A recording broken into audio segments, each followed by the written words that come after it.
para ver lo del administrador de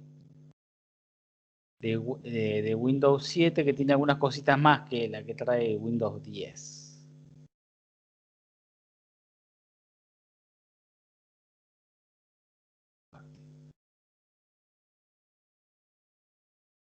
Bien.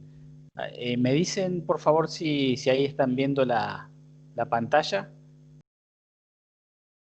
Si la pueden ver correctamente, me avisan, así les muestro esta particularidad del administrador de tareas de Windows 7.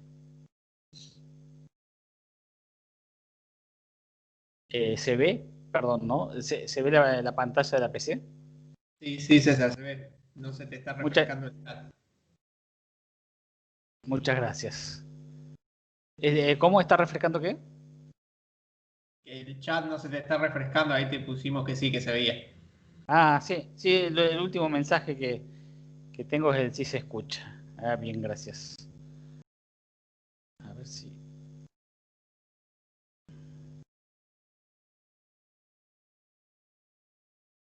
Sí, pobre, lo tengo abierto en otra PC también, a lo mejor se mambea. Ahí está, ahí apareció, bien. Bueno, no, simplemente les quería mostrar esto, que hoy lo volví a buscar en Windows 10 y no lo encontré. El administrador de tareas de Windows 7, si se fijan en la pestaña Procesos, ¿sí? Solamente en la Procesos. Acá en la opción Ver, tiene la posibilidad de seleccionar qué columnas uno quiere ver en el administrador de tareas. Por defecto trae estas que son la imagen del proceso, el nombre, el identificador, ¿sí? El usuario de la PC, o el sistema o quien fuere, digamos, que levantó un proceso.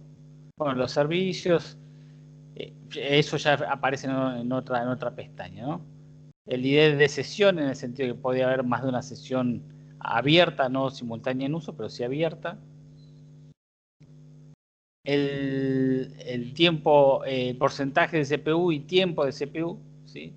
De cada uno de los procesos que están listados en esta grilla. Bueno, y varios atributos. Y así varios atributos. Acá en la opción, Ver, ¿sí? Te da la opción de seleccionar más columnas de las que trae o las que muestra por defecto. Y hay varias que podrían ser de interés, si en algún momento nos interesa, precisamente detectar algún inconveniente, algún problema, o tratar de entender o simplemente eso, tratar de entender toda la información que el administrador de tareas lleva de los procesos. Vamos a ir tildándolas, y tengo ahí una página que después se las voy a pasar, que es una somera explicación, digamos, de cuál es o qué significa cada uno de estos indicadores. Y van a ver que la información, digamos, que se maneja por cada proceso es enorme, más de la que probablemente nosotros podemos imaginar. ¿Qué tenemos acá? Bueno, aparte de lo que ya mencionábamos, el nombre de imagen, el identificador de la sesión, ¿sí? Tiempo y porcentaje de uso de CPU. Tenemos información sobre la memoria, ¿sí? Y acá les muestro esta página que tiene una somera explicación de cada uno de esos indicadores. Fíjense, que tiene discriminado, por un lado, la memoria, digamos, que propia del proceso, que pueden compartir con otros usuarios, como también la cantidad máxima del espacio, digamos, de memoria disponible que tiene disponible el proceso para procesar, digamos, para trabajar. El cambio, el delta, siempre hace referencia al cambio en este caso de memoria, desde la que, consumió desde que arrancó el proceso hasta este momento. Eso por un lado. Fíjese, después detalla de la memoria, ¿sí? A ver, ¿qué cantidad de esa memoria es paginable? Es decir, es guardable en otro medio de almacenamiento como el disco duro, el archivo de paginación que nosotros veíamos. Seguramente algún sector, alguna parte de esa memoria que tenga que ver con algún enlace, ¿no es cierto?, al kernel o algún subproceso del sistema operativo que use este proceso, será no paginable, ¿sí? Por lo tanto, tendremos de los dos tipos. Los errores de página, lo que nosotros llamamos fallo de página, ¿sí? Incluso acá es una breve explicación, digamos, que es un error de página. Es cuando una página no está actualmente en el espacio de trabajo, entendiéndose como espacio de trabajo lo que nosotros también llamamos conjunto residente, ¿sí? Fíjense que todos estos índices están. No índices, perdón, muchas veces son valores directamente.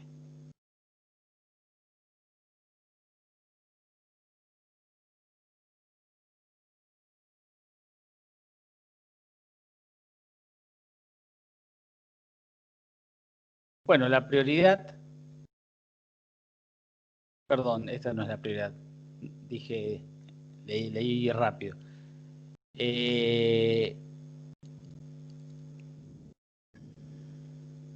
Bueno, diría que no había una columna, me parece que era prioridad como tal.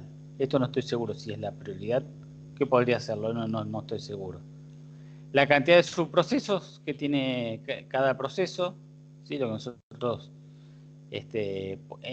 fuimos viendo con el concepto de hilo, digamos. Fíjense lo que son las operaciones de entrada-salida. Expresada, esto debe estar expresada en bytes, operación de entrada-salida. Perdón, la cantidad, el número de operaciones de entrada-salida generadas por el proceso. Ya sea, fíjense que los tienen separados, acá incluye lo que es archivo, red y dispositivo. No incluye, digamos, en este número, ¿sí?, lo que tiene que ver con los objetos de consola, como puede ser un teclado, un mouse, un monitor, digamos. Sí los incluye en este otro indicador. Acá sí ya los menciona o los identifica en bytes. Esta columna, acá sí la identifica en byte de lectura, byte de escritura. Otros bytes que esto no, a ver a qué se refiere. Que no son ni lectura ni escritura, incluidas las operaciones entrada salida de archivo. Un ejemplo de este tipo de operación es la función de control. Claro, de datos que no son, digamos, realmente útiles para lo que un usuario le puede imaginar, digamos, o necesitar, sino que o están atados a otras operaciones. La ubicación del proceso en el disco duro, que vendría a ser, digamos, esto, a dónde podemos encontrar este proceso o el programa al menos que dio inicio o generó este proceso. ¿Cómo deberíamos haberlo invocado? Es la línea de comando. Por ahí es algo que cada vez que se usa menos, pero la línea de comando, digamos, podría ser como una utilidad del sistema operativo que consola, y desde ahí podemos llegar a recorrer no solo el árbol de directorios del disco rígido, que eso ya lo vamos a ver, digamos, ahora cuando terminemos memoria, inmediatamente vamos a arrancar con la gestión de memoria secundaria que tiene que ver con eso, ¿sí? Y bueno, el hecho de desde poder recorrer lo que después vemos gráficamente, ¿sí?, como una cantidad de directorios dentro de la unidad raíz del Z, también lo podemos hacer desde una línea de comando, algo más rústico porque es texto, es escribible, pero que tiene la misma funcionalidad. Y que por ahí está bueno conocerlo porque más de una vez se necesita, digamos, hacerlo de esta manera y no de otra.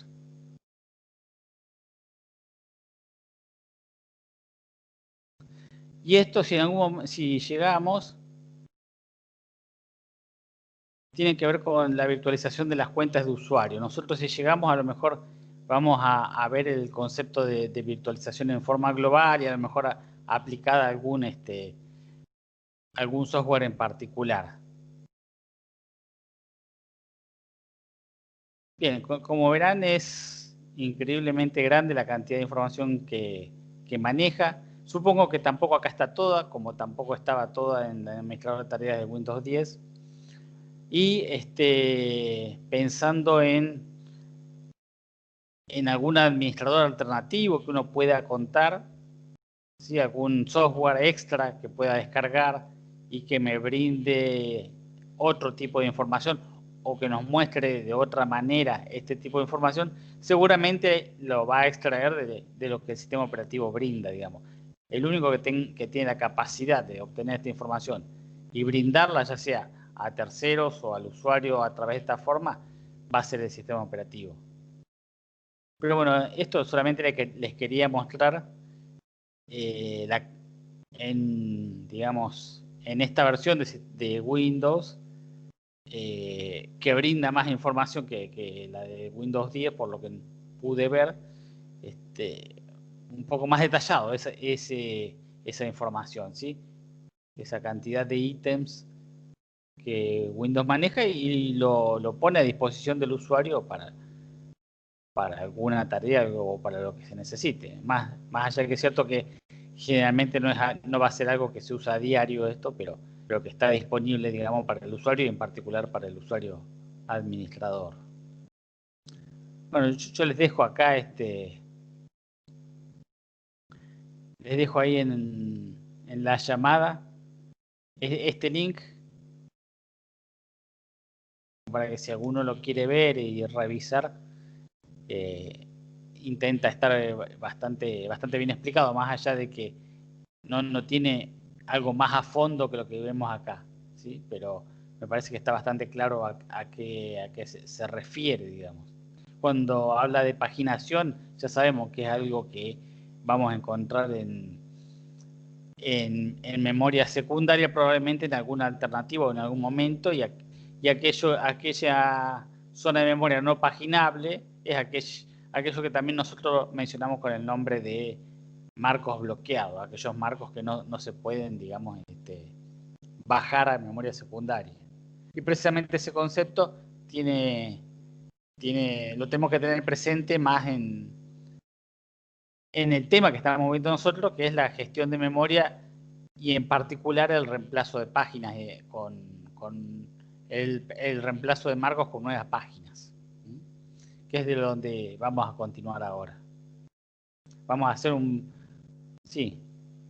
César, ahí habla Federico. Ahí recién estaba buscando y desde Windows 10, en el administrador de tareas, hay una parte que dice detalles y ahí se pueden seleccionar más datos para ver.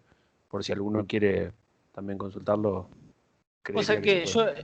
yo creo que vi eso y en la versión que yo tengo no lo encontré. Pero no sé si tendré... Hoy se me actualizó, habría que ver si con la actualización de hoy aparece, pero sí, tal cual, como vos decís, en detalles encontré un artículo que habla que en detalles podés seleccionar todo esto.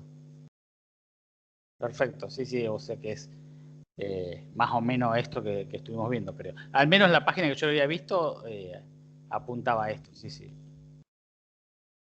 A ver. Ahí dejé una imagen de... Bien, y a esa opción para seleccionar columna, acá entre usuarios y servicios, ajá. Y ahí te deja ingresar a vista y seleccionarlas. Claro, sí. Sí. A ver, lo voy a revisar. Bueno, lo reviso y después me fijo, pero hoy encontré esto y no encontré esa pestaña, la de detalles. Pero bueno, vamos a ver. Ya les digo, hoy se me actualizó Windows 10 y tardó muchísimo, así que a lo mejor estaba bastante desactualizado. Ya veremos. Bien. Y el Chrome es pesado ya de por sí. El Chrome, el Skype son bastante pesaditos de memoria.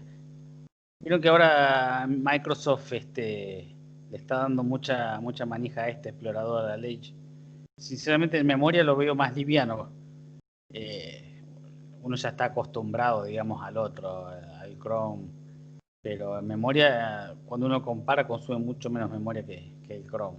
Por ahí para tener en cuenta para alguna máquina que no le sobre tanto. El Chrome cuando está ejecutando en segundo plano se empieza a cargar de memoria terrible. Terrible, terrible, sí, terrible. Es algo, tiene una voracidad terrible tiene. Bueno, vamos a retomar lo nuestro.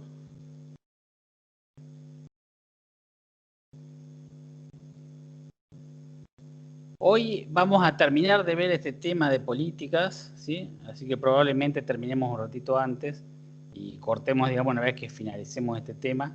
No se lo prometo, pero la idea es terminar hoy con este tema de políticas de gestión de memoria y ya el viernes arrancar con el siguiente gestor, por así decirlo, que tenemos que ver, que es el de memoria secundaria, que tiene que ver con toda la gestión de archivos y por eso les decía que tiene que ver con todo esto, con todo lo que el explorador de archivos nos muestra gráficamente, pero que en realidad es información, digamos, nuestra, alojada en memoria secundaria en los distintos dispositivos, ya sea un disco magnético a través de sectores y sus pistas, o un disco de estado sólido a través de celdas, o un disco USB, o un CD, lo que fuere.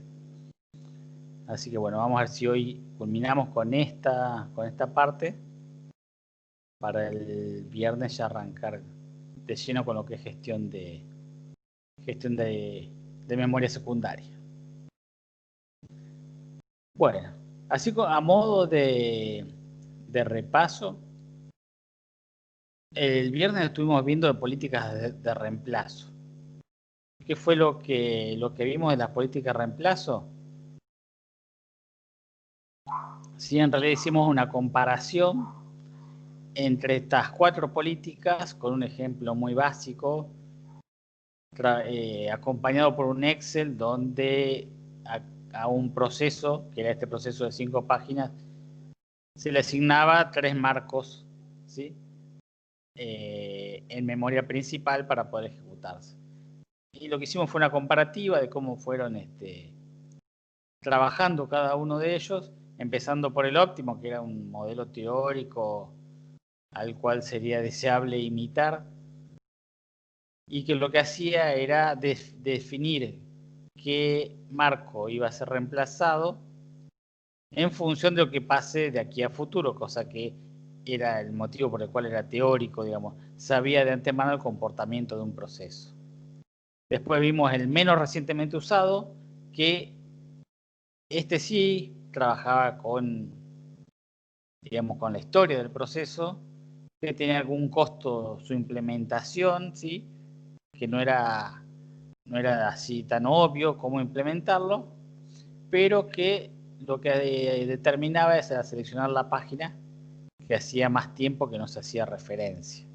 Que de última después la política reloj hace algún, digamos, con el bit de modificación y de uso, hace alguna mención a este punto, ¿sí? Al que hace más tiempo que no se usa. El tradicional, el más común, el más barato de implementar, el FIFO, que trabaja como un buffer circular y va recorriendo, tal cual el nombre, circularmente, un conjunto de marcos, y en la medida que va avanzando ese puntero, va apuntando al marco más viejo existente en memoria y es el que va a ir seleccionando.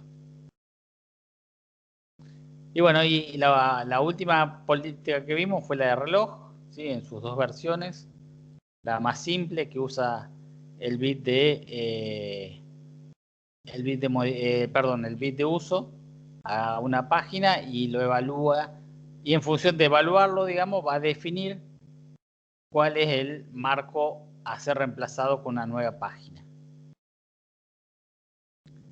Va a tener un puntero, digamos, como si fuera la política FIFO, que va a quedar apuntando cada vez que selecciona un marco, ese puntero va a apuntar al siguiente marco. Cosa que en el siguiente momento que haya que evaluar qué marco reemplazar, ¿sí?, comience de ahí la evaluación. Obviamente, acompañada a esa evaluación, digamos, en cada uno de los marcos, evaluando el bit de uso, el cual se ponía en 0 cuando se cargaba el marco y en 1 cuando se usaba, cuando se accedía a una posición de ese marco. Con lo cual, digamos, ante un fallo de página, ¿sí?, un fallo de página que generaba que haya que aplicar esta política de reloj para probablemente traer una página a un marco que esté en uso. Esa página se carga con el bit de uso en 0, pero como precisamente el fallo de página fue consecuencia de que se necesitaba esa página, inmediatamente cuando se lo mencione a ese marco o a esa página que se cargó en ese marco, se va a poner en 1. Muchas veces en los dibujos aparecen como ese marco cargado directamente en 1, porque digamos, es eso lo que sucede. Se pone en 0 cuando se carga, pero como inmediatamente se hace mención y se usa, ¿sí?, va a pasar a 1 en forma casi inmediata. ¿Qué es lo que hace esta política? En la primera vuelta intenta encontrar un marco que tenga el bit de uso en 0. Si lo encuentra, es el seleccionado. Y si no, los bits de uso que va encontrando a medida que va avanzando los va poniendo a 0, los que tienen un 1, y seguramente en la segunda vuelta alguno irá a encontrar para seleccionar. Acá teníamos un ejemplo a través de un gráfico.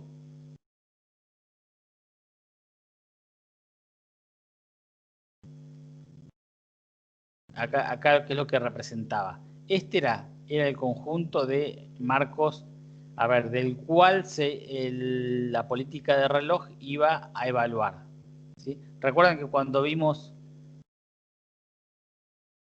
como introducción a este tema, vimos que había varias cuestiones a revisar.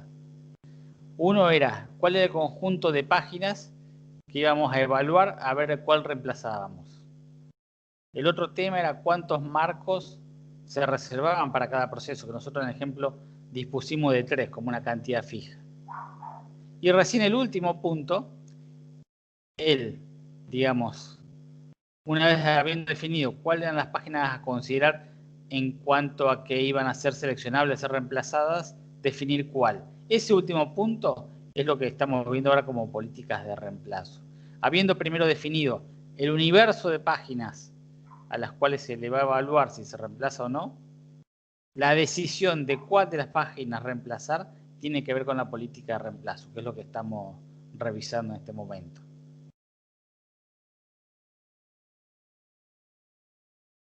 Acá teníamos que el conjunto de páginas a evaluar iba a ser todas estas representadas en este círculo. Estas n páginas, de la 0 a la n-1. Probablemente sean o todas las páginas de la memoria, o probablemente sean las páginas de este proceso, o no sé, algo va a definir cuáles son las posibles o el conjunto posible de páginas a reemplazarse.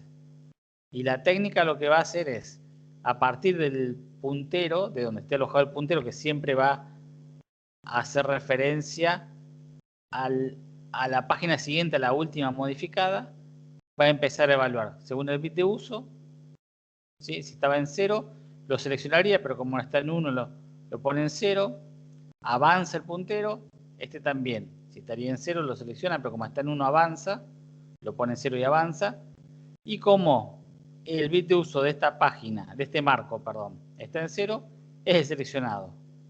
Fíjense que acá se ve el resultante de esta actividad, es decir, en el marco 4 que estaba en la página 556 pasó a estar la 727 ya con el bit de uso en 1 y el puntero apuntando al siguiente marco. ¿Sí? Entonces la próxima vez que haya que definir cuál de todos los marcos de este reloj, de este conjunto, modificar, va a arrancar desde esta posición.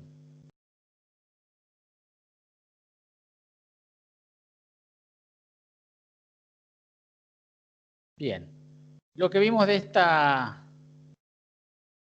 política, que había una opción, llamémosla mejorado, ¿sí? Porque hace uso aparte del bit o evalúa aparte del bit de uso, el bit de modificación. Y por lo tanto, partíamos de que íbamos a tener por cada marco esas 4 combinaciones, en función de las 2 variables binarias, ¿sí? De uso y modificado en 0 o 1, depende de cada... Depende, digamos, de cómo enumeremos todas las alternativas. ¿Y cómo trabajaba esta técnica de reloj mejorado? Siempre partiendo de la posición del puntero, este que habíamos graficado acá, que en este caso estaba apuntando al marco número 2, siempre partiendo de ahí, ya no evaluando un solo bit que era el de uso, sino el de uso y el de modificación. En la primera vuelta, digamos, de ese puntero, solamente va a intentar encontrar marcos con el bit de uso en 0 y con el bit de modificado en 0.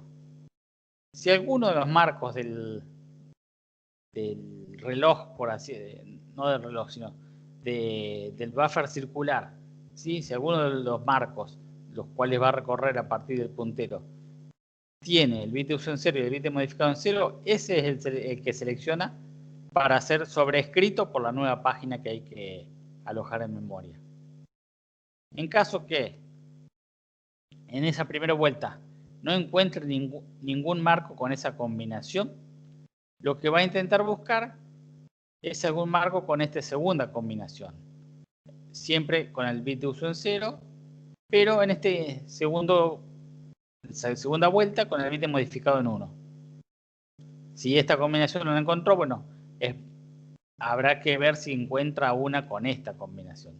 Y en el caso que no haya ninguna combinación, digamos, igual que esta, ¿sí? Perdón, en cada marco que va a ir pasando, va a ir evaluando, va a ir poniendo el marco de uso en 0.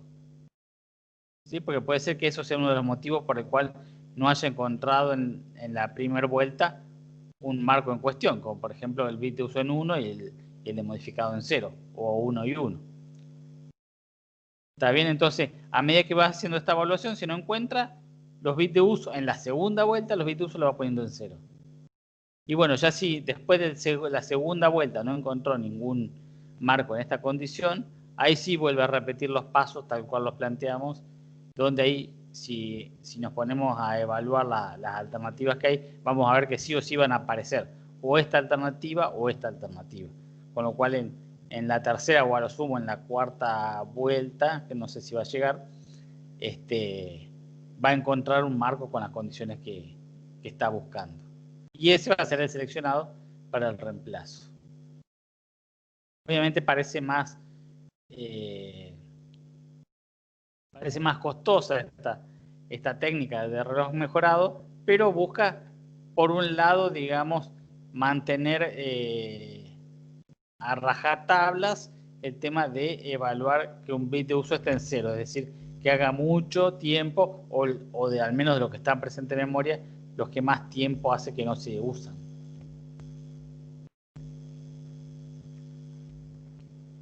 Bien. O sea que con estas políticas, ¿sí? Tenemos ahí un panorama de cuáles son las más utilizadas para determinar, digamos, cuando haya que cargar un marco en memoria y estén todos los marcos, o una página en memoria y estén todos los marcos en uso, cuál de ellos va a ser el reemplazado. Para colaborar, digamos, con esta política de reemplazo y colaborar en realidad con la gestión de memoria, donde el objetivo fundamental de la gestión de memoria era minimizar los fallos de página, ¿sí? Para colaborar con eso existe esta estrategia que se denomina buffering de páginas. Esta estrategia lo que hace es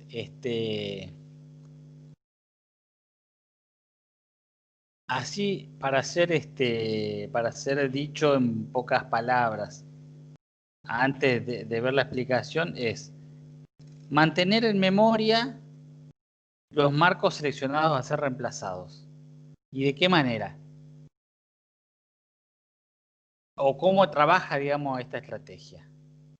Una página, ¿sí?, que es seleccionada para ser reemplazada, no se sobrescribe. Si se aplica esta estrategia, una página que fue seleccionada para ser reemplazada no se sobrescribe, no se pierde. Por ejemplo, en este caso, en esta situación.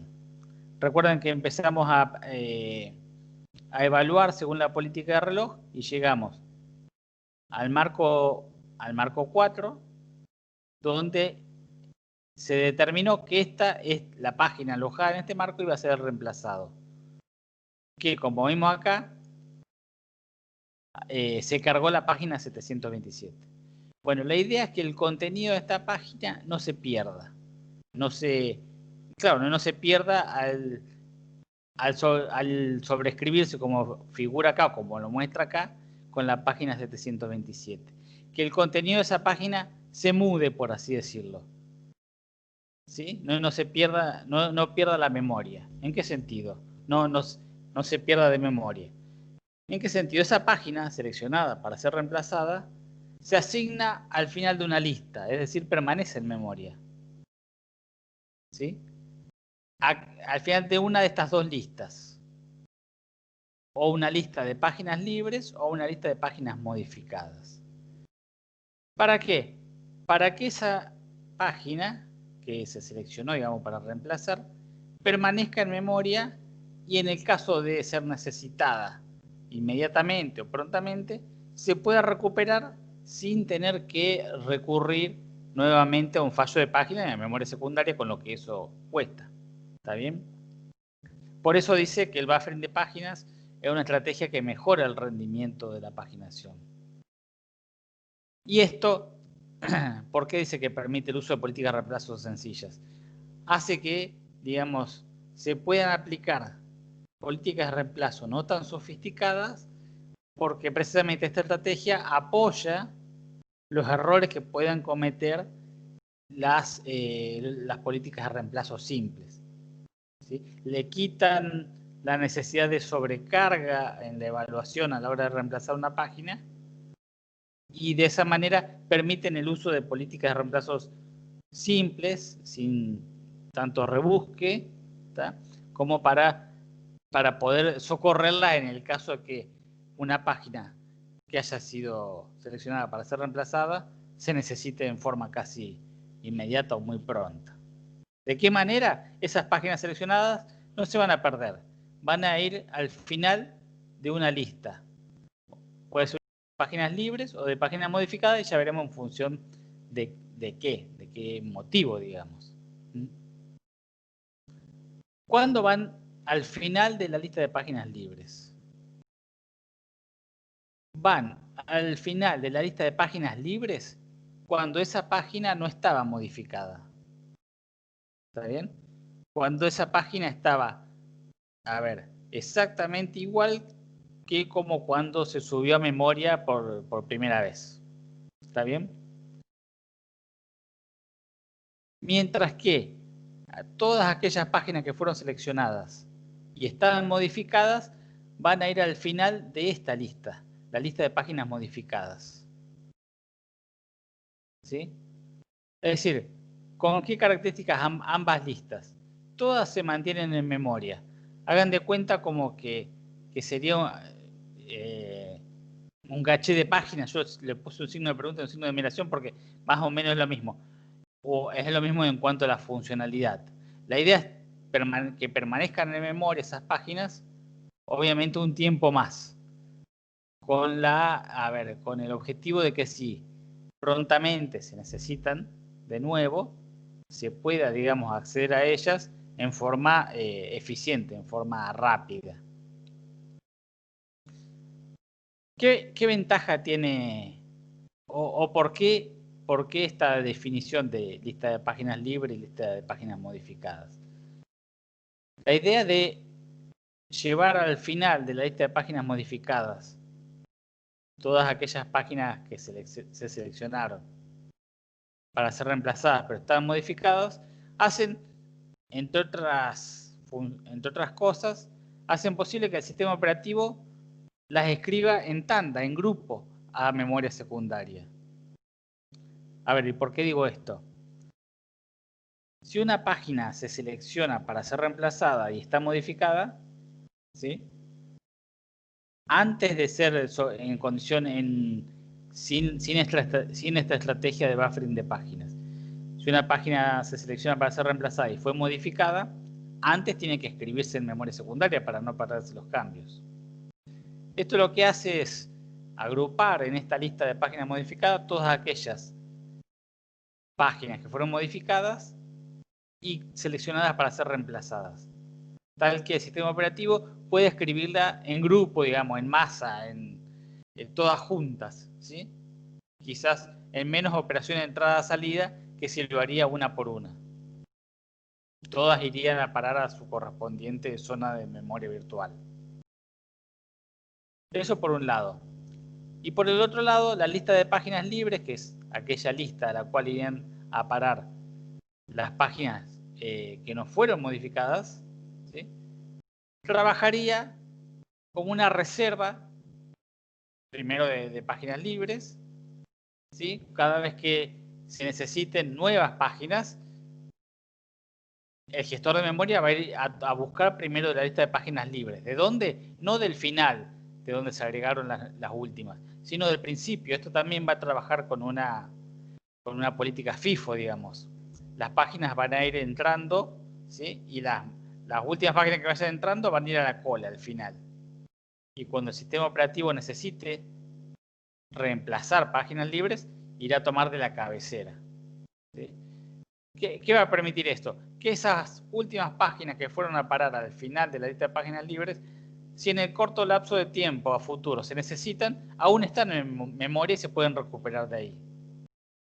Probablemente con el tiempo, si no se necesitan y van avanzando hacia la cabecera de la lista de páginas libres, van a ser sobrescritas en ese caso sí. Pero por lo menos les da un tiempo más de permanencia en memoria para poder ser recuperadas de forma relativamente rápida.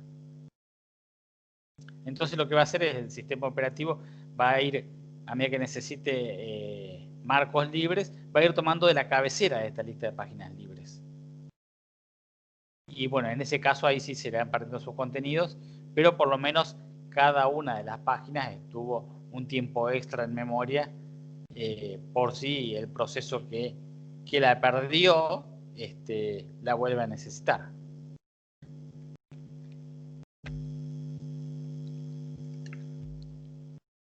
Una variante de esto, por ejemplo, hay sistemas operativos que no los dividen, no las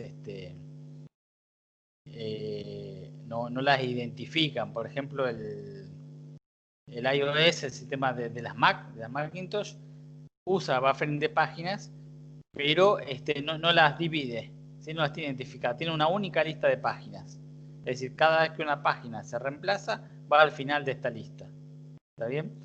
Y de ahí en más el sistema, y de esa lista, desde la cabecera, el sistema operativo va tomando páginas para asignarlas a nuevos procesos o a nuevas páginas que lo necesiten.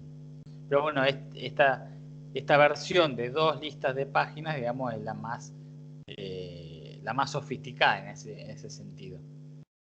Una vez que, lo que me faltó decir es que una vez que las listas de páginas modificadas fueron escritas a memoria secundaria, ahí sí se pueden adosar al final de la lista de páginas libres, ¿sí? Porque total, si necesitan ser reabsorbidas por el sistema operativo, el contenido de la misma que había estado modificado ya fue escrito en memoria secundaria, ¿sí? Entonces, de ahí en más se comportan como parte de la lista de páginas libres.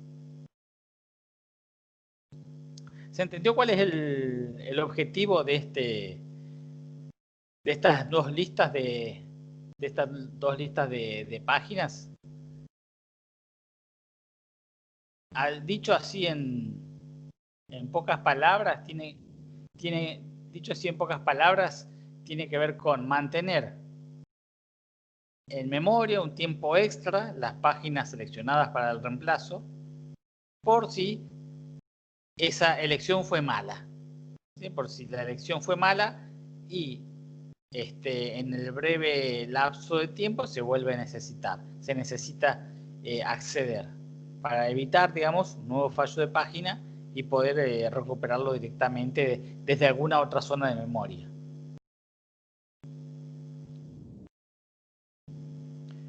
Bien.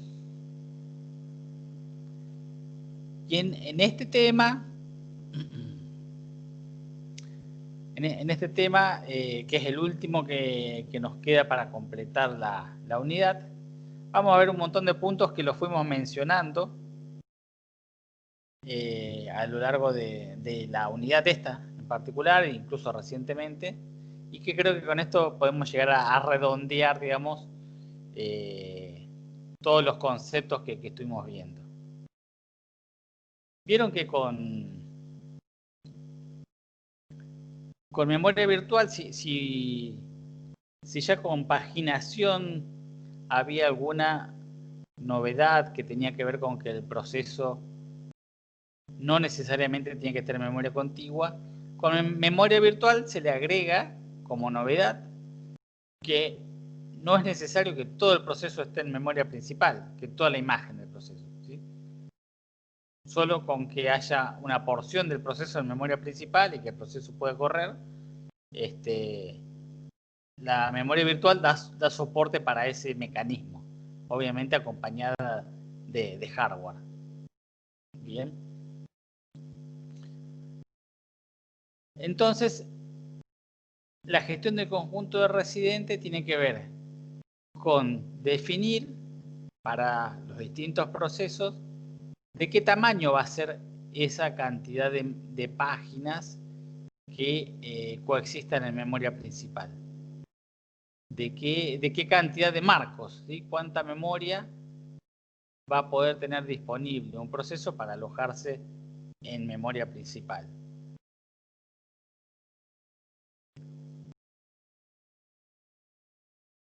Bien.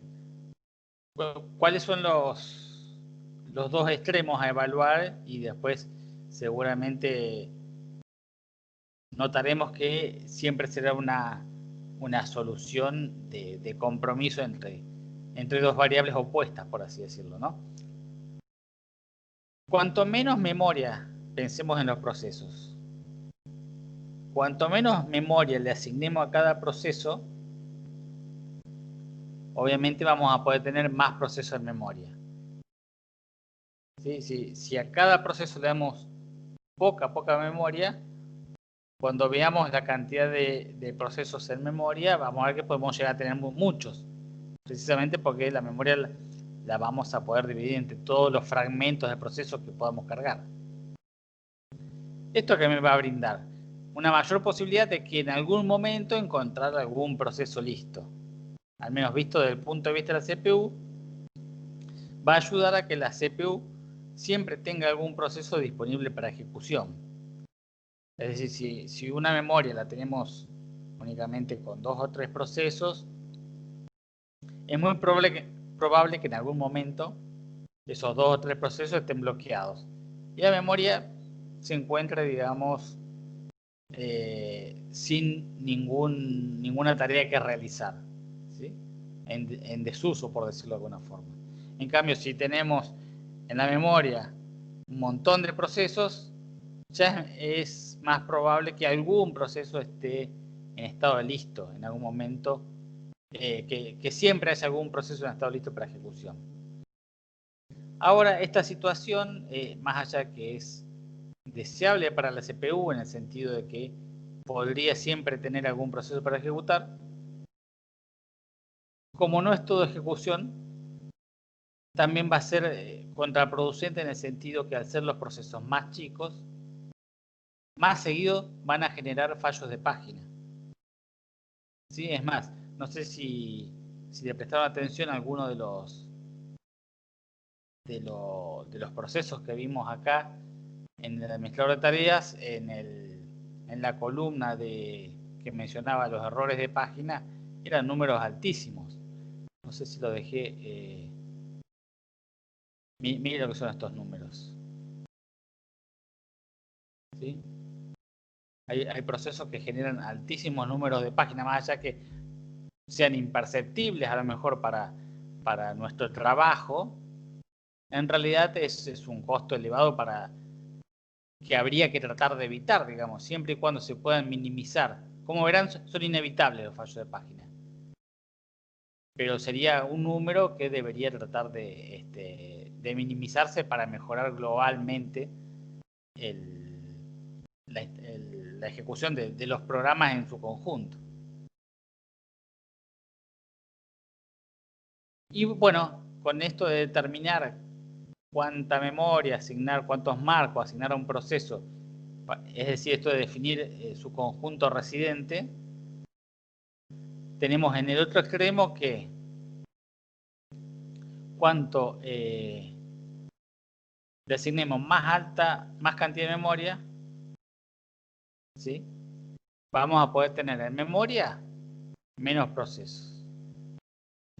Y si nosotros lo pensamos por el lado de los fallos de página, bueno, decimos, le asignamos la mayor cantidad posible de memoria a un proceso para que no sufra de tantos fallos de página.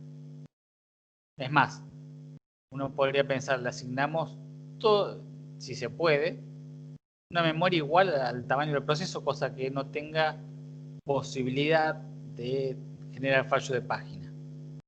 Bueno, es muy probable que esa situación sea improbable, pero el tema está en lo siguiente. Más allá de una determinada cantidad de memoria, ¿sí? Ese exceso de memoria que se le disponga al proceso no va a tener un efecto positivo. A ver si tenemos acá cerca un cuadro. No, pero creo que más adelante hay un cuadro y que no sé si no lo vimos. Capaz que me estoy confundiendo con uno que vimos. Que dada una cantidad de memoria determinada, eso no va a hacer que disminuyan rotundamente los fallos de página. Porque una vez que se estabilizó un proceso y que está en memoria todo lo que necesita para correr, por más que le asignemos más memoria, no va a tener ningún efecto positivo. Y va a tener así el efecto negativo de que menos procesos van a poder estar en memoria, ¿sí? Menos posibilidad de que algún proceso esté en estado listo, es decir, más posibilidad de que estén todos bloqueados, y con lo cual esto va a generar también un incremento en esa actividad que le llamábamos swapping, que tiene que ver con suspender un proceso o pasar un proceso a memoria secundaria para liberar memoria.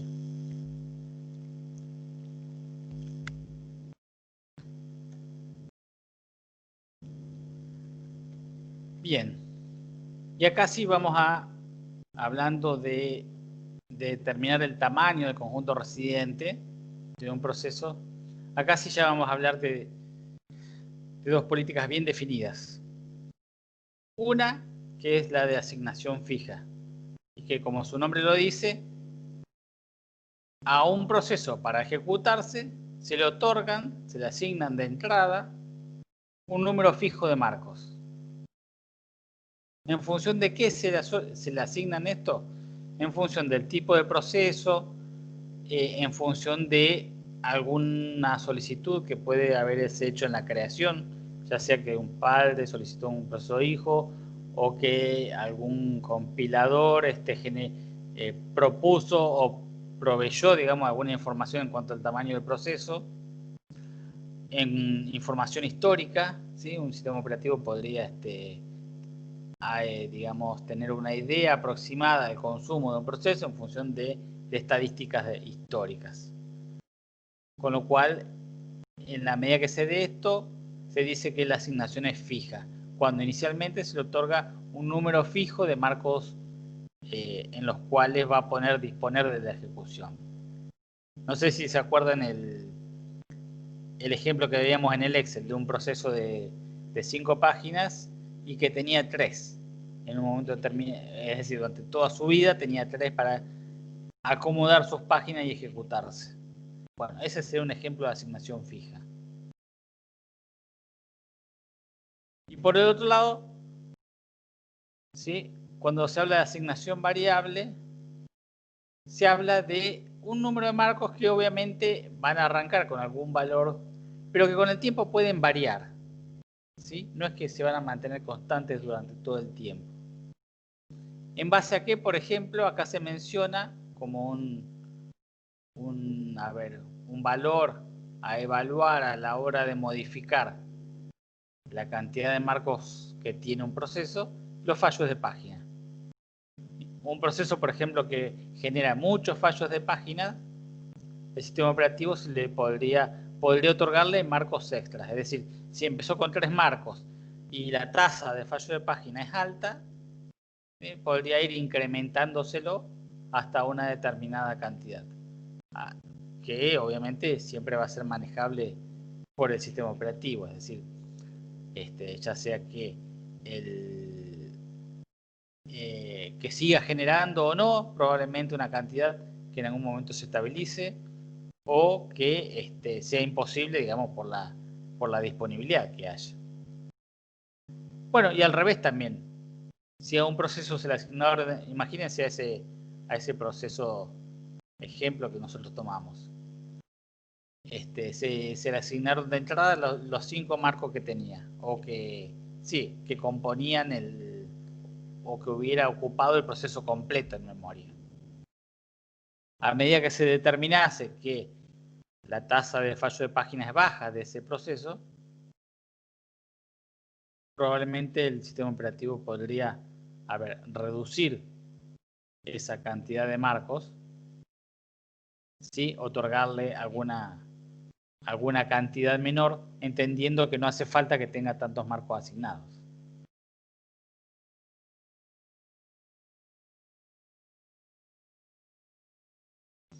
Bien. Bueno, este último es cierto que parece mejor, más potente, pero implica alguna sobrecarga de software en el sentido de tener que ir no solamente evaluando, definiendo, sino que también a la hora de reducir el tamaño asignado de un proceso, seguramente requerirá algún trabajo extra.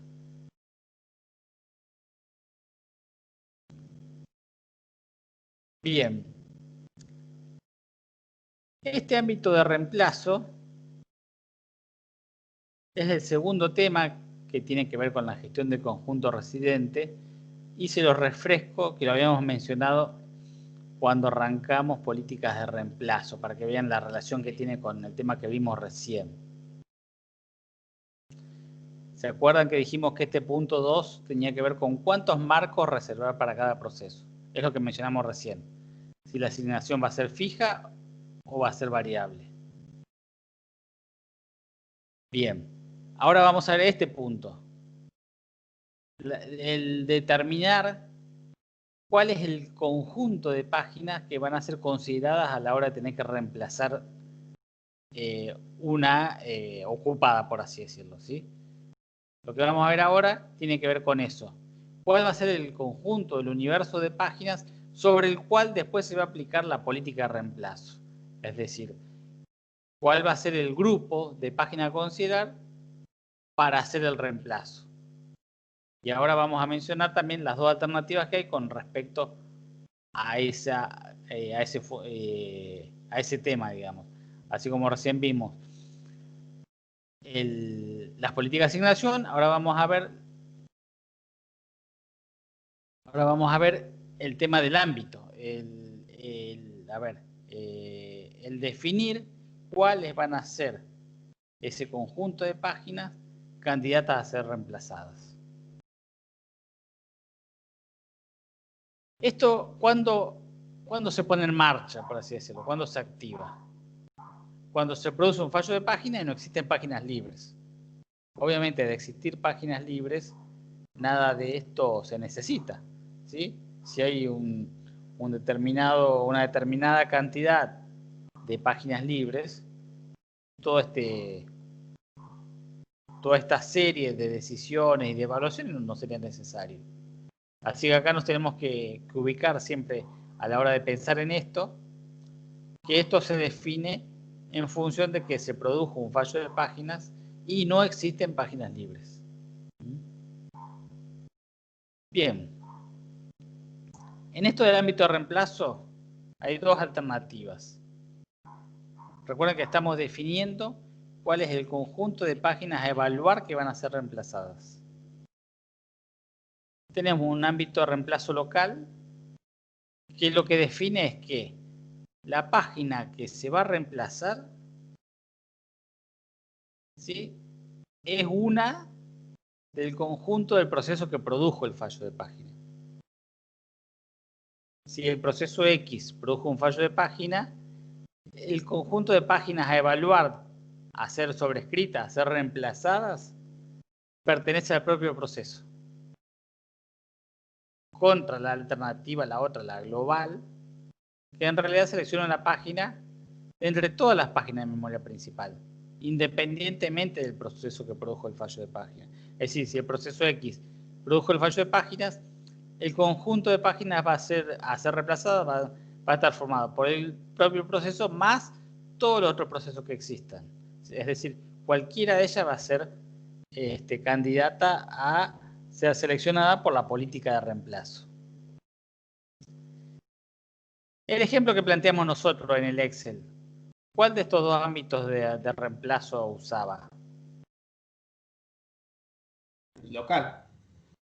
El local, exacto. Porque, si se acuerdan, siempre tomábamos, más allá de que no teníamos nada otro en el Excel, nada otro proceso en el Excel, siempre seleccionábamos una página del mismo proceso para sobreescribir, ¿sí?, la que necesitábamos cargar a memoria.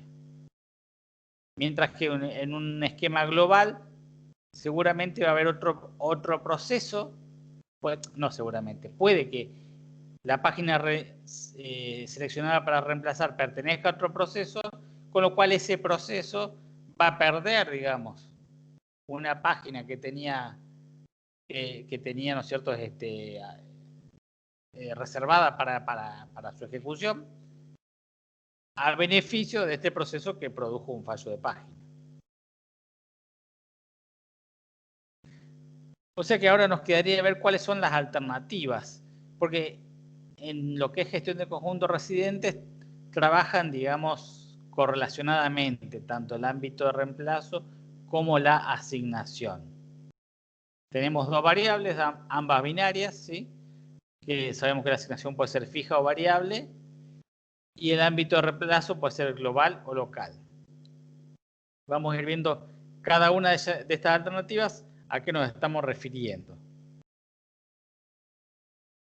Centrémonos en esta primera combinación.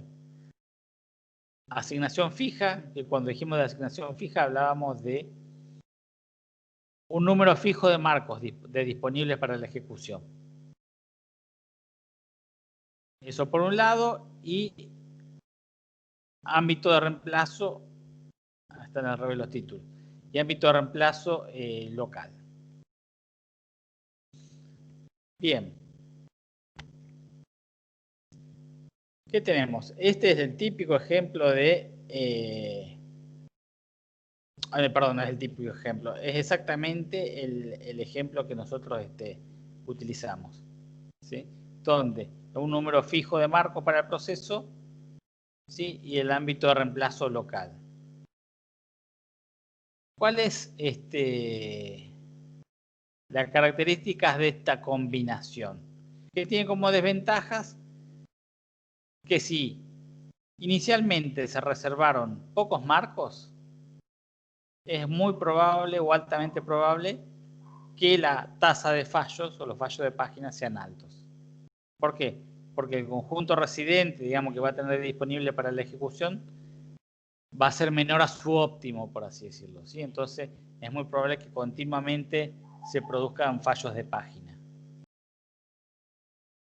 Ahora, si la reserva de marcos es alto, es decir, si se le otorgaron una cantidad de marcos altos al proceso inicialmente, el proceso va a correr bien, va a ejecutar bien, probablemente o seguramente la tasa de fallos o los fallos de página sean pocos, la tasa sea baja, Lo que sí va a ser ineficiente para el conjunto, porque vamos a estar hablando de un proceso que ocupa más memoria de la que realmente necesitaría para correr en forma,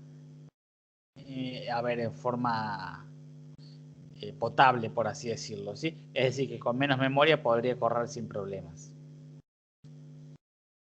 Esa es la primera combinación. La segunda tiene que ver cuando la asignación es variable y, por otro lado, el ámbito de reemplazo es global.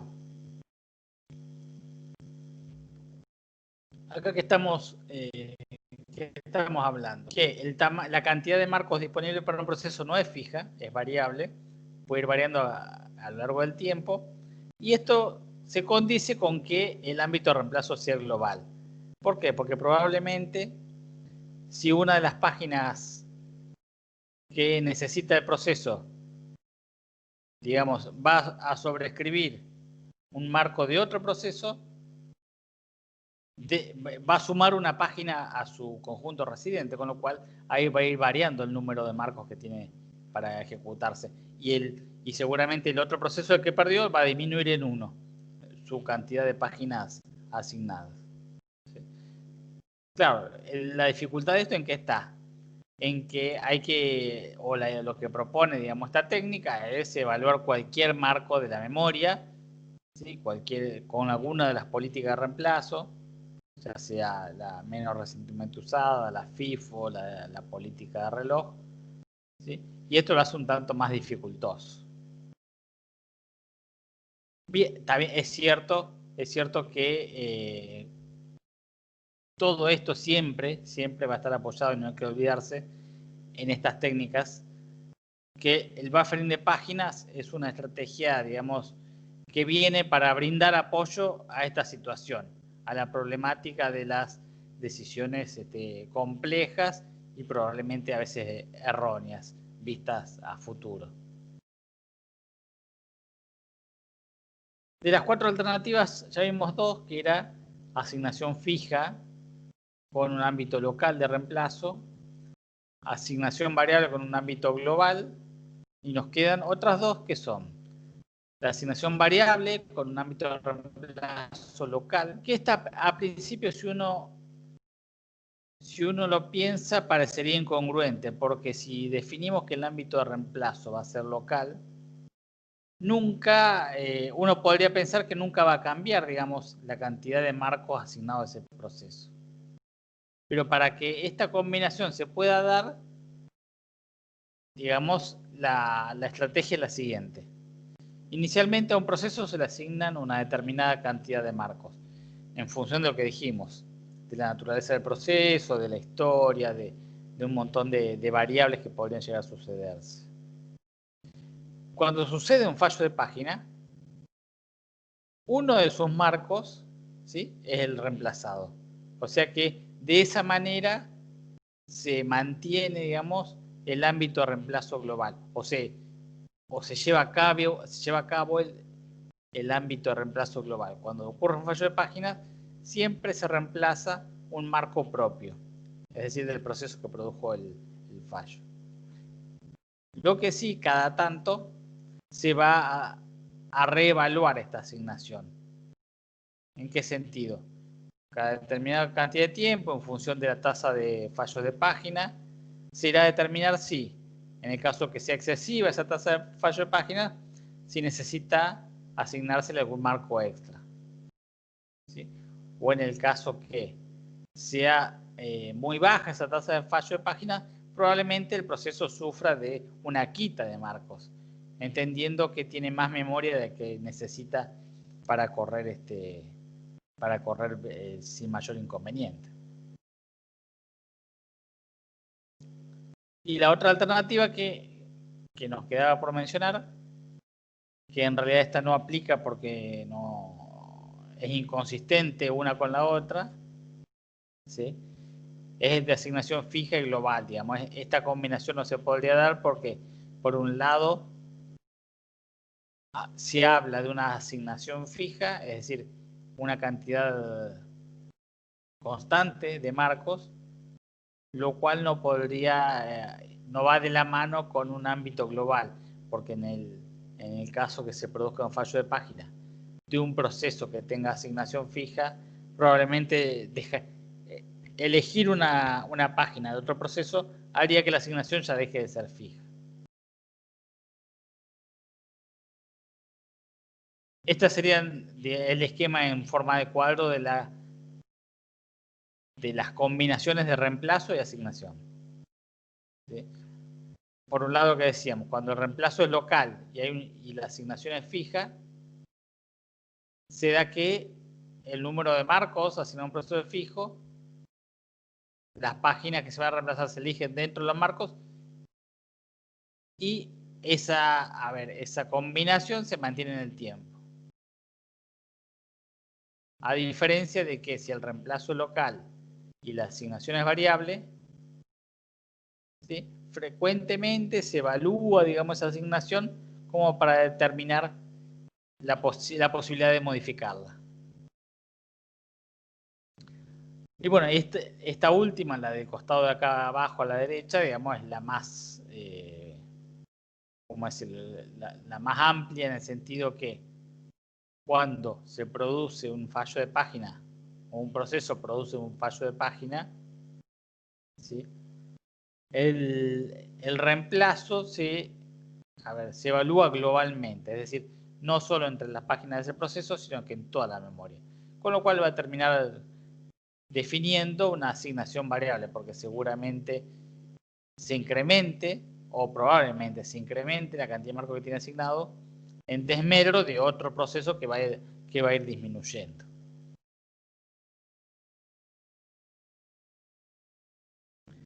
Y con esto sí, con estas dos políticas, ¿sí? Tanto de asignación como del ámbito del reemplazo, cerramos o cubrimos todo lo que tiene que ver con reemplazo de páginas. Desde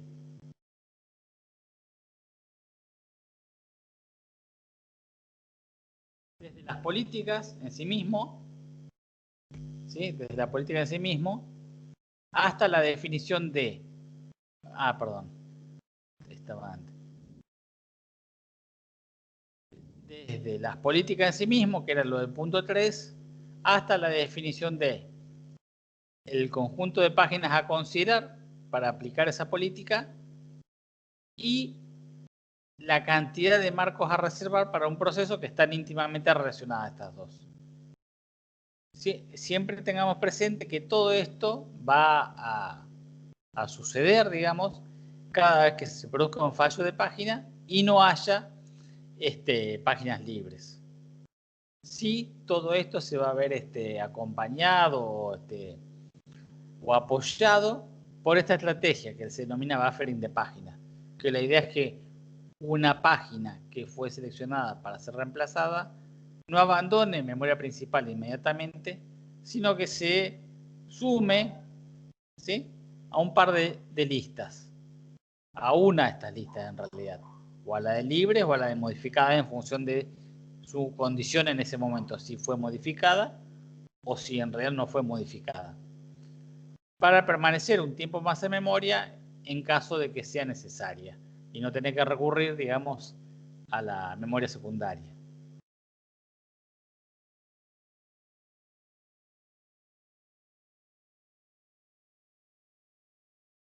Todo esto hace, todas estas políticas y estas estrategias colaboran en lo que es gestionar el conjunto residente, que es decir, es gestionar la cantidad de memoria asignada a cada proceso, o sea que es la cantidad tiene que ver con la cantidad de procesos que hay en memoria, y eso tiene que ver con algún número que en algún momento llamamos el grado de multiprogramación.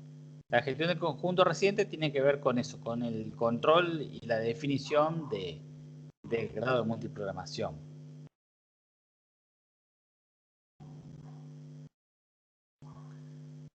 Bien. Y como política pura, digamos, del sistema operativo, creo que es la última que nos queda, es esta que se denomina política de limpieza. Por ahí, de ubicarla, estaría en la otra punta de lo que llamamos la la política de lectura. ¿Se acuerdan de qué hablábamos cuando hablábamos de política de lectura?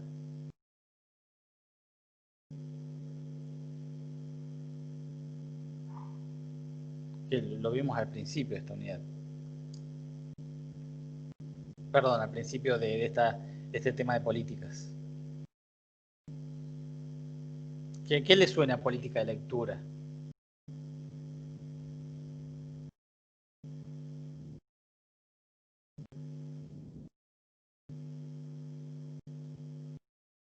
A ver, creo.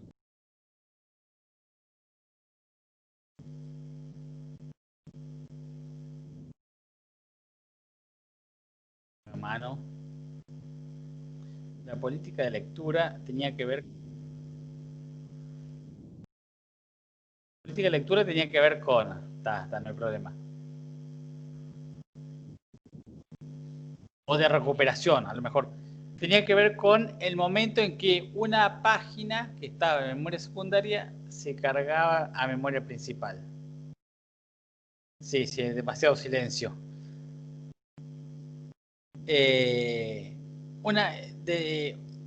Tenía que ver con el momento, a ver, por eso lo dije que estaba contrapuesto, digamos, a la otra punta.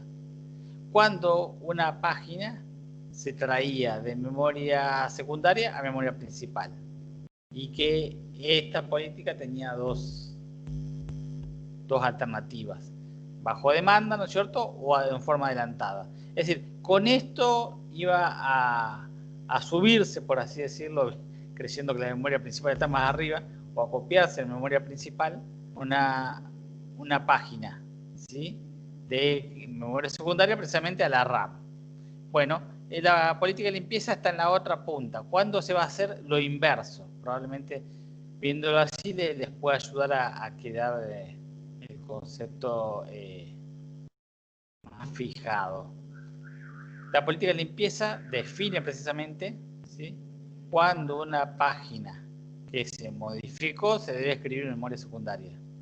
Vale la aclaración que solo se necesitan escribir en memoria secundaria aquellas páginas modificadas.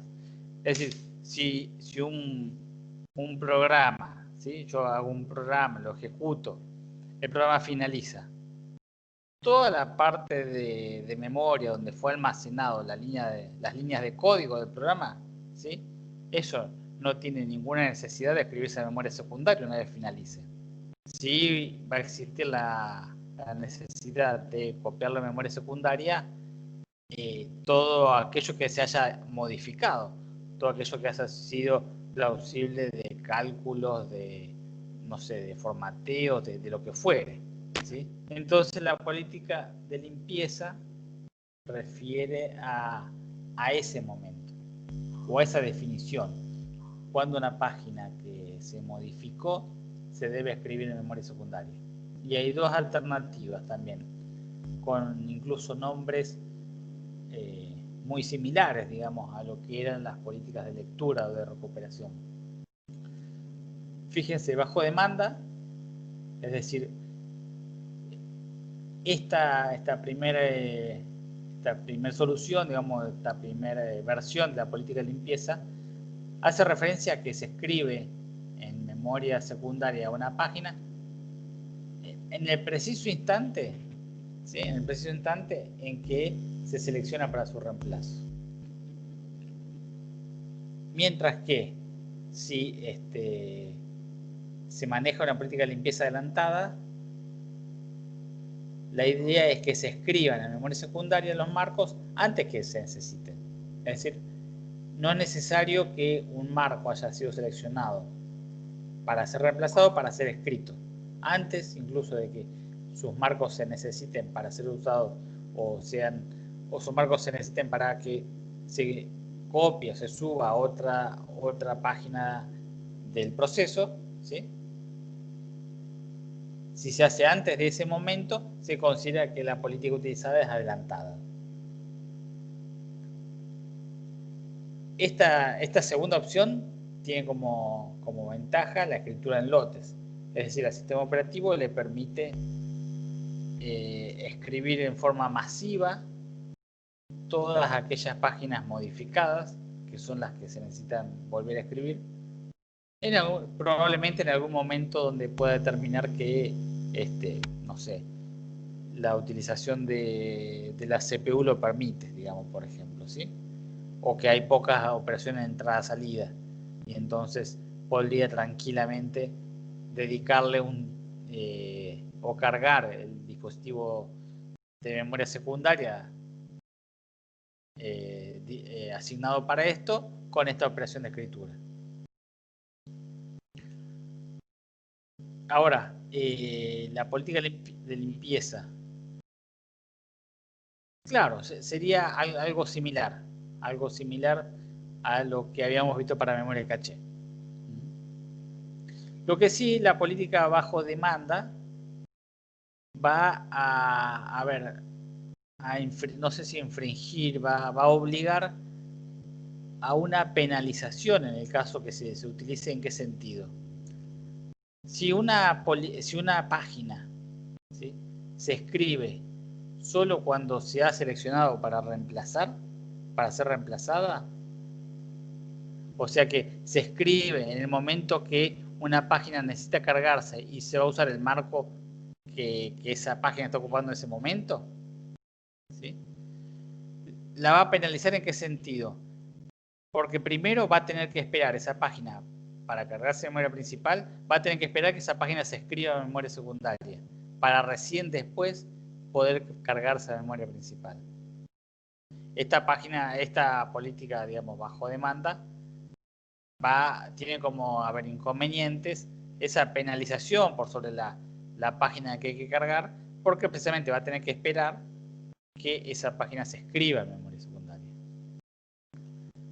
Lo que sí da la posibilidad de que se escriba únicamente, probablemente solo cuando se necesite. Si recordamos incluso las políticas de memoria caché, optar por esta opción de una política de limpieza adelantada puede llegar a suceder que se escriba en memoria secundaria una página y que a futuro esa página se vuelva a modificar, con lo cual va a haber que volver a escribirla. Así que también tiene, digamos, sus puntos a evaluar, digamos, en la aplicación de una u otra política. Bien.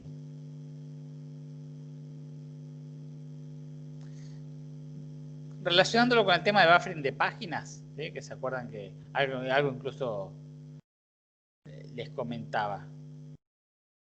Las páginas en la lista de modificadas pueden escribirse periódicamente por lotes.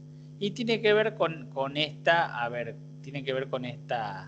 política o con esta estrategia de poder escribir páginas en lotes, ¿sí? Por ese lado, el buffering de páginas colabora en ese sentido, resguardando aquellas páginas, ¿sí?, que fueron modificadas en un conjunto de lista de precisamente páginas modificadas, y esa escritura podría ser pensada como que solo se hace cuando se necesitó o cuando se reemplazó, ¿sí?, y en forma masiva, que es un poco la idea, reunir esas dos maneras de trabajar. Por un lado, esas páginas que están en la lista de páginas modificadas son páginas que se necesitaron y que tienen la posibilidad de ser escritas masivamente en forma periódica porque están, digamos, en esta lista de páginas modificadas, y el sistema operativo lo puede manejar de esta manera, sin necesidad de tener que ir escribiendo continuamente cada página que se modificó, con lo cual también seguramente puede llegar a convertirse en un cuello de botella.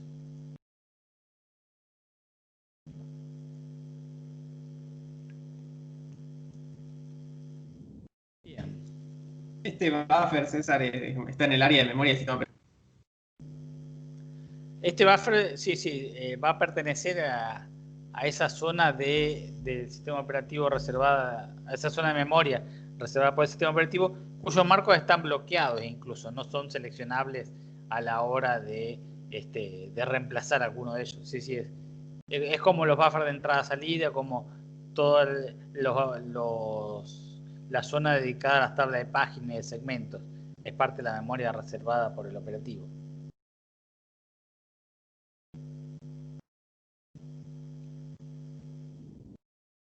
Lo que sí también hace que, lo que sí podría llegar a suceder, que con toda esta zona de memoria donde el sistema operativo tiene que guardar tablas de páginas, tablas de segmentos, a ver qué otra cosa puede ser, buffer de entrada-salida, algunas partes de esta memoria sean posibles de llevar a memoria secundaria, como lo suelen ser las tablas. Generalmente las tablas cuando son muy grandes, parcialmente pueden encontrarse en memoria secundaria. No, por ejemplo, las páginas acá de estas listas, de estos buffering de páginas, porque si no, no tendrían sentido, digamos, llevarlas a memoria secundaria, porque la idea es evitar, digamos, tener que recurrir a esa zona, digamos, a una operación de entrada-salida para recuperar una página. Bien, y acá llegó el punto que yo les mencionaba del grado multiprogramación. Fíjense que todos estos puntos están íntimamente relacionados, porque nosotros veníamos hablando de la gestión del conjunto residente, ¿sí? Gestión de la memoria ocupada por los procesos, por decirlo de otra forma. Cuando hablamos de conjunto residente, hablamos de la cantidad de memoria que está ocupando un proceso en un momento determinado, que como vemos acá puede ser fija, puede ser variable, puede ir cambiando en el tiempo, digamos, con lo cual hay varias alternativas. Y gestionar este conjunto residente tiene mucho que ver con este control de carga, es decir, definir o determinar el grado de multiprogramación. Básicamente es eso, el grado de multiprogramación, es decir, el número, la cantidad de procesos que van a residir en memoria. Siempre pensando las alternativas extremas que tomamos, digamos, como para tratar de entender el tema y después encontrar equilibrios intermedios. Como siempre, pocos procesos, probablemente lleguemos a una situación en que estén todos bloqueados, ¿sí? Probablemente en forma continua tendremos una cuestión de tareas de entrada-salida relacionadas al swapping. Tenemos pocos procesos todos bloqueados. Si pretendemos que la CPU tenga procesos disponibles para ejecutar, habrá que swapearlos, por así decirlo, estos procesos para cargar procesos listos. Y por otro lado, si hay muchos procesos en memoria, frecuentemente se van a producir fallos de páginas, porque seguramente el tamaño del conjunto residente de los procesos va a ser pequeño, escaso, ¿sí? Y se puede producir esa alta frecuencia de fallos de páginas, lleva el nombre de trashing o trasiego en español, ¿sí? El trashing se refiere cuando continuamente los procesos provocan fallo de página, entonces la actividad del disco es intensa, es alta, ¿sí? Que no tiene que ver con el swapping, ¿no? Son dos tareas totalmente distintas. El swapping tiene que ver con la suspensión de los procesos, mientras que el trashing es el continuo acceso a memoria secundaria para recuperar páginas que se necesitan para ejecutarse. Que es también que para el proceso en sí uno lo puede ver como una sobrecarga, porque es en realidad consumo de tiempo en una operación de entrada-salida que no tiene que ver en sí con el proceso, sino con una característica de la naturaleza de la gestión de procesos, ¿sí? César, No es lo mismo. Sí. disculpe, yo esa diapositiva la tengo como incompleta. Me llega hasta grado de multiprogramación. Pero o sea que ahora que vos decís, hoy no. Espera. Porque hoy no lo subí al PowerPoint, si no me equivoco. Claro, no sé si... Las anteriores me parece que estaban todas igual, pero... Sí, puede ser porque esto lo terminé ahora en el fin de semana. Aguantame un segundito, ya lo subo. Así Sí, tienen. Perdón, porque no me no, ningún acordaba. problema.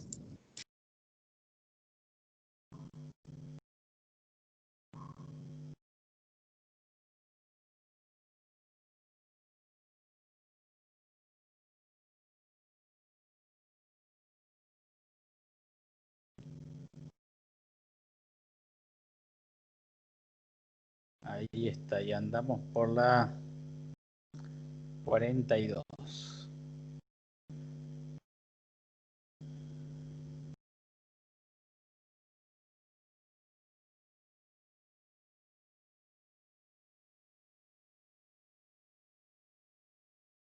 Sí, creo que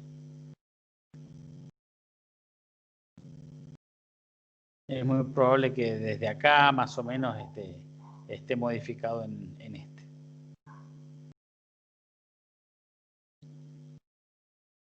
Fíjate si lo encontrás desde... Estamos en la 42. Sí, sí, ahí ya lo sumo a lo que yo tengo. Gracias. Perfecto. Digamos, las primeras son exactamente la misma presentación que vimos el viernes y esta, digamos, le agregué los temas de hoy, nada más. Así que si te quedas con esta, va a ser la actualizada, digamos. Bien. Acá hay un gráfico que intenta, a ver, mostrar, digamos, en forma de curva cómo, a ver, cómo impacta, digamos, un excesivo porcentaje o tasa de fallo de página, ¿sí? En cuanto al rendimiento, un poco combinado con el uso del procesador y el grado de multiprogramación. En particular, fíjense, relaciona el uso del procesador, probablemente ya lo vimos, o alguno muy parecido. Cuando hablamos acá de grado de multiprogramación, estamos hablando de cantidad, lo que decimos acá, ¿no? Cantidad o número de procesos que residen en memoria principal. Fíjense que cuando la cantidad de procesos de memoria es baja, el uso del procesador no es alto, sinceramente. ¿Por qué? Porque estamos hablando de situaciones en las que hay pocos procesos en memoria, entonces seguramente en cierto momento todos estén bloqueados, con lo cual el uso del procesador no es tan elevado. Sí va aumentando la utilización de procesadores, es decir, la cantidad de tiempo que el procesador está ejecutando, sí va aumentando a medida que va aumentando el grado de multiprogramación o va aumentando la cantidad de procesos. ¿Por qué? Porque se va a dar y hay más posibilidades de que alguno de los procesos en memoria esté listo y pueda ejecutar. Pero todo eso tiene un límite. Y fíjese qué sucede desde este punto máximo hacia la derecha. ¿Qué implicaría deslizarnos hacia la derecha? Que la cantidad de procesos aumenten.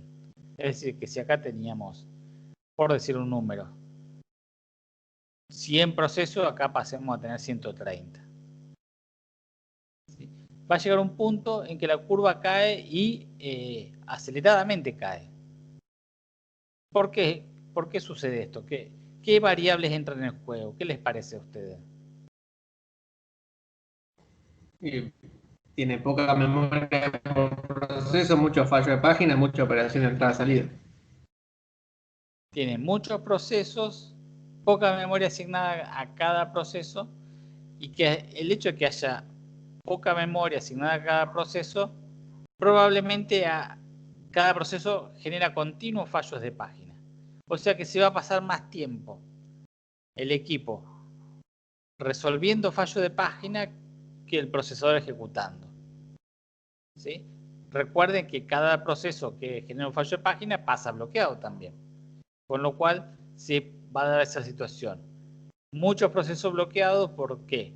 Por continuo fallo de página, entonces la utilización del procesador va a bajar. Y a ese fenómeno, que fíjense que si se sigue aumentando el grado de multiprogramación, llega a niveles muy bajos la utilización. A ese fenómeno, que a lo mejor lo han vivido en algún momento, se denomina trashing, que tiene que ver con un continuo acceso al disco para resolver los fallos de página.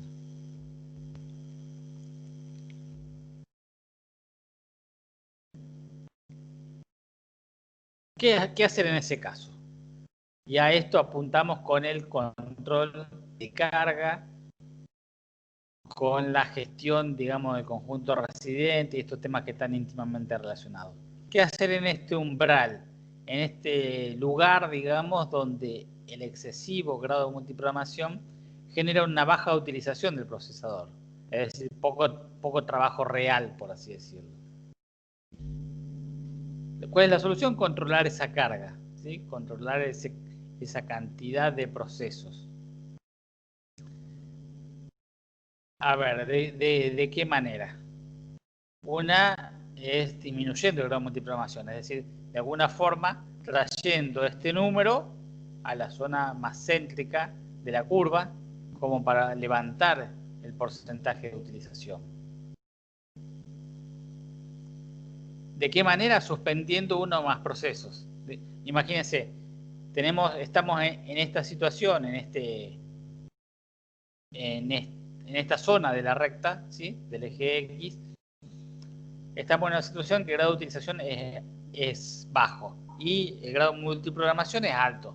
Como les decía antes, 130 procesos, siendo que la zona de mejor rendimiento abarca este rango entre 90 y 110 procesos, ¿sí? La lógica indica que habría que suspender una gran cantidad de procesos o que habría que suspender procesos.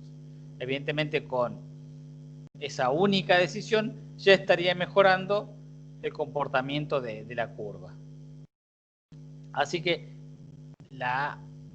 el control del grado de multiprogramación, el control de carga, digamos, tiene que ver con una tarea tan conocida para nosotros y simple, por así decirlo, que es la suspensión de procesos, ¿sí? A futuro, el administrador que ve este comportamiento podría agregar memoria, sí, eso es cierto, pero en este momento, para el sistema operativo, ¿sí? Seguramente tendrá que tomar una decisión y esa decisión va a estar relacionada con la suspensión de procesos. ¿Por qué les digo lo de agregar memoria? Vieron que siempre agregar memoria da resultado. A ver, ¿y por qué les parece que agregar memoria siempre da resultado? En la medida que se pueda, digamos. ¿Qué variable estamos tocando agregando memoria? La cantidad de memoria determinada por proceso. Claro, es decir, el sistema operativo no se va a ver limitado, ¿sí? O se va a ver menos limitado, digamos, a la hora de asignar memoria a los procesos, ¿sí? Así que bueno, en este caso, en una instalación en marcha, revisando un comportamiento de este estilo en esta curva, ¿sí? No queda otra que suspender algunos procesos, liberando, digamos, memoria y asignando esa memoria a procesos que están sufriendo una alta tasa de fallos de página, entre otras cosas. ¿De qué manera se puede visualizar, digamos, esta situación? De que la instalación está cursando por esta zona de la curva, ¿sí? ¿Qué indicador puede ayudar a determinar este comportamiento? Uno de ellos es la velocidad del puntero, de la aguja del reloj, ¿sí? De la política de reloj. Fíjense, vamos a detenernos en estas dos alternativas. En la medida que recuerden, la política de reloj, ¿sí? Tiene un puntero que va a ir recorriendo, digamos, circularmente esos marcos para ir seleccionando, evaluando y seleccionando cuáles son los que se van a reemplazar. En la medida que ese puntero se mueva lentamente, va a estar indicando que ocurren pocos fallos de página. Que ocurren pocos fallos de página, perdón, que cada vez que tiene que determinar un marco a reemplazar, lo encuentra rápido, ¿sí? Es decir, no tiene que dar 2 o 3 vueltas para encontrar un marco al cual asignar la nueva página, ¿sí?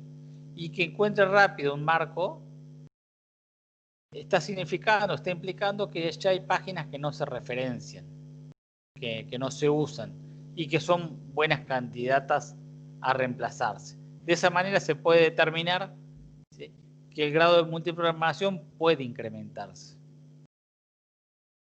Ahora, si la velocidad de giro, digamos, de esa aguja en la política de reloj supera un valor máximo, un umbral máximo, quiere decir que continuamente se están produciendo fallos de páginas.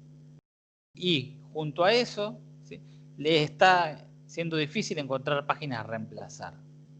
Entonces, ese índice le puede indicar, indicar, digamos, ese valor le puede indicar que estamos ante una situación donde el grado de multiprogramación es alto, que continuamente esa aguja esté girando, digamos, a una velocidad mayor de la deseada, ¿sí?, va a significar que el grado de multiprogramación es alto y habría que bajarlo, ¿sí?, habría que disminuirlo para mejorar, digamos, el rendimiento global.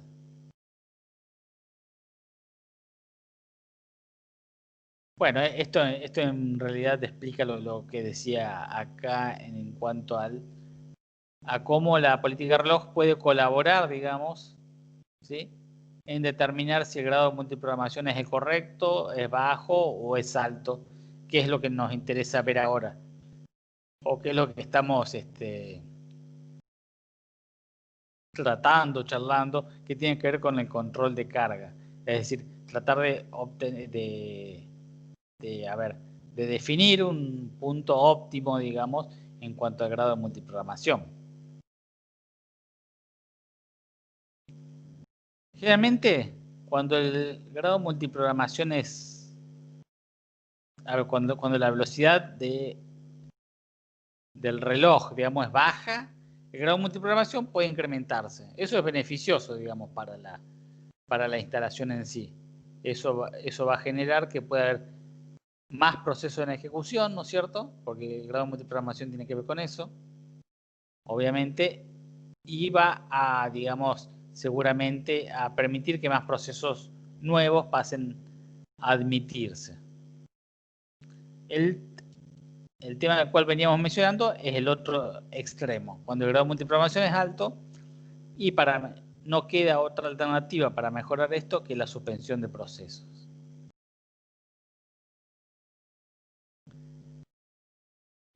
Seguramente habrá que definir también qué procesos se suspenden, digamos, como para tomar alguna decisión que tenga algún grado de evaluación racional. Y hay ciertos procesos que son candidatos a ser reemplazados. Obviamente, el más lógico puede pensarse con los procesos con una alta tasa de fallo de página. ¿Por qué? Porque suspenderlos, ¿sí?, un proceso que tiene una tasa alta de fallo de página, es adelantar lo que va a suceder pronto, digamos. ¿Por qué? Porque ese proceso, si tiene una tasa de fallo de página alta, en breve se va, como mínimo, a bloquear, ¿sí? Con lo cual es, digamos, es postergar la agonía, digamos. Suspenderlo anticipadamente, ¿sí?, no le va a generar excesivo perjuicio a ese proceso en particular, el que esté sufriendo una tasa de fallo de página alta. Otros procesos candidatos, digamos, a ser suspendidos son los de baja prioridad.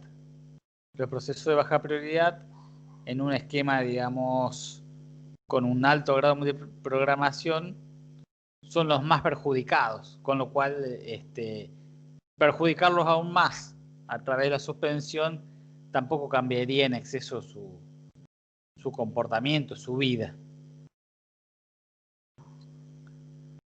Los procesos activados hace más tiempo serían los procesos más viejos, por así decirlo, ¿sí? Son también candidatos a ser suspendidos, en el sentido que hace más tiempo, digamos, que están en el sistema, y es una probabilidad, digamos, de que también estén trabajando mucho más tiempo aún, ¿sí? Con lo cual los procesos viejos serían un buen candidato a suspenderse. Y estos dos extremos, los dos extremos también son los considerables, digamos, a suspenderse. Los procesos más grandes, por razones obvias, ¿sí? Cuanto más grande sea el proceso y se suspenda, mayor será la cantidad de memoria que se libere, ya sea, no necesariamente para asignar nuevos procesos, porque si se está suspendiendo el proceso por el grado de multiprogramación alto, lo único que se está buscando por el momento es bajar el grado de multiprogramación. Es decir, se está buscando mover esta curva hacia el centro, hacia una tasa o un porcentaje de utilización mayor. Y por otro lado, ¿sí?, están los procesos con el conjunto residente más pequeños, que es el que va a ser más costoso, el que va a ser menos costoso a la hora de suspenderlo, y obviamente también va a ser menos costoso a la hora de recuperarlo, digamos. ¿Por qué? Porque va a ser el que menos información haya que escribir y menos información haya que recuperar a la hora de tener que traerlo a futuro en memoria principal. Así que a la hora de controlar la carga y ese control tener o significar bajar el grado de multiprogramación, la suspensión de procesos toma, digamos, como criterio así general, una lista que hacen que ciertos procesos sean candidatos o más permeables de ser suspendidos, y que es esta que acabamos ahí de enumerar.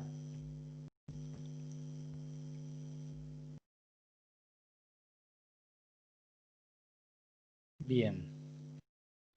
Todo esto para controlar, tanto la ejecución de los procesos y obviamente lo que tan relacionado está, ¿sí?, que es el grado de multiprogramación y la asignación de memoria. Pero este tema va de la mano, ¿sí?, de lo que nos quedaría por mencionar, dos técnicas muy básicas, que es la gestión del espacio libre de memoria. Obviamente, para asignar memoria, ¿sí?, tenemos que llevar, o el sistema operativo tiene que llevar un conteo de la memoria libre, digamos, la memoria que puede llegar a disponer para generalmente procesos nuevos. Siempre, obviamente, como dice ahí, siempre tratando de evitar la hiperpaginación. Y para gestionar memoria, ¿sí?, hay dos técnicas más comunes, más usadas. Gestionar memoria libre. Cuando hablamos de gestionar, estamos hablando de controlar un stock de memoria libre y asignarlo a medida que se vaya solicitando o pidiendo. Estas dos técnicas tienen esos nombres: mapa de bits o listas enlazadas. Son las dos bastante sencillas, ¿sí? Y lo que hace el mapa de bits es dividir la memoria en unidades, en determinada cantidad de unidades de asignación, y cada una de ellas representarlas por un bit. Por eso se denomina mapa de bits. Cada pedazo de memoria asignable, ¿sí?, tiene una representación de un bit en esta tabla. O sea que cuanto más pequeñas sean esas unidades de asignación, mayor va a ser este mapa, y al revés. Cuanto más grandes sean las unidades de asignación, va a ser menor ese mapa. ¿Está bien? Y esto es tan simple como ese mapa, ¿sí?, en ese mapa, digamos, hacer una referencia a esa unidad de asignación a través de un 0 o un 1, donde un 1 hace referencia a una unidad usada por algún proceso y un 0 una asignación libre, disponible. Este mapa, si llega a ser muy grande, también muchas veces es llevado a memoria secundaria, parcialmente al menos, ¿sí? Obviamente también en la medida del uso que tenga, ¿sí? Pero si el mapa es muy grande y supóngase hay un montón de memoria libre, probablemente parte de ese mapa se lleve a memoria secundaria para también poder disponer de esa zona de memoria. Y esta técnica no tiene ningún otro secreto, ninguna otra complicación. Y esta que por ahí parecería un poquito más complicada, lo que hace es, fíjense, la idea es mostrar como lista enlazada o lista de segmentos enlazados, ¿sí? Lo mismo que hace acá el mapa de bits. Acá tenemos unos 4 o 5 procesos y lo que hace es representar cada zona de la memoria por un nodo, donde en cada nodo le va a estar indicando si en esa zona de memoria que empieza en la posición 0 y tiene una longitud de 5 hay un proceso, que es el caso del proceso A, o si hay un hueco que empieza en la posición 5 y tiene una longitud de 3, que es el caso del hueco este. En estos nodos de esta lista, la P hace referencia a que está representando un proceso, ¿sí? Y la letra H a que representa un hueco de memoria, un espacio libre de memoria. Y todos estos nodos se enlazan ordenados digamos, por la posición de memoria la cual representa, ¿sí? Haciendo, digamos, o mostrando un espejo del uso actual de la memoria. Bueno, y esto, ¿qué ventaja también tiene esto? Que podría llegar a ocupar mucho menos memoria que el mapa, depende de la distribución, ¿sí? Y que tiene alternativas reducidas, digamos, en cuanto a las cosas que pueden suceder. Fíjense, acá muestra un proceso X antes de que termine. ¿Qué puede suceder? Que tenga un proceso antes y un proceso después, o que tenga un proceso antes, o que tenga un proceso después, o que tenga dos huecos, todo pensado en forma contigua, ¿sí? No hay otra alternativa. ¿Qué es lo que sucede? Y acá lo que muestra es cómo se modificaría, digamos, esta lista de nodos enlazados si termina, por ejemplo, el proceso X. Quedaría un nodo representando al proceso A y otro al B, ¿está? Y acá, en este caso, un nodo representando a un hueco, que vendría a ser una situación así: proceso, hueco, proceso. ¿Qué pasa si en este caso termina el proceso X? Va a pasar a esta situación. Con lo cual acá van a quedar dos nodos nada más. Un nodo representando el proceso A y un nodo representando el proceso X de mayor longitud. Sería, a ver, una situación similar a qué sucedería si termina el proceso B, ¿sí? Que es este proceso acá, que empieza en la posición 8 y tiene 6 de longitud. Este nodo se parecería y lo único que habría que hacer es a este nodo que hace referencia a este hueco, aumentarlo de 3 a 9 para representar todo este espacio libre. Y solamente sería una cuestión de actualizar el puntero directamente, ¿sí?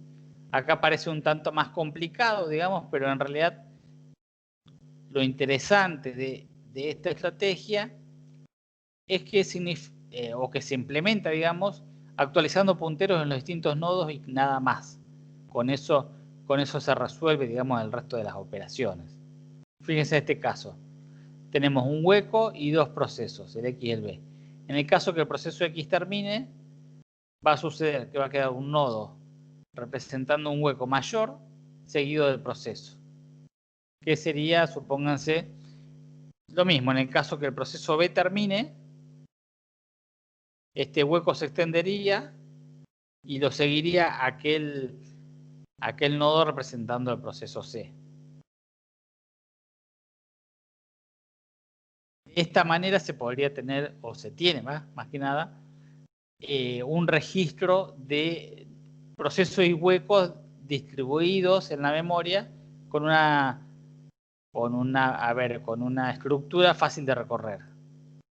Muchos de los sistemas operativos incluso mantienen dos listas por separados.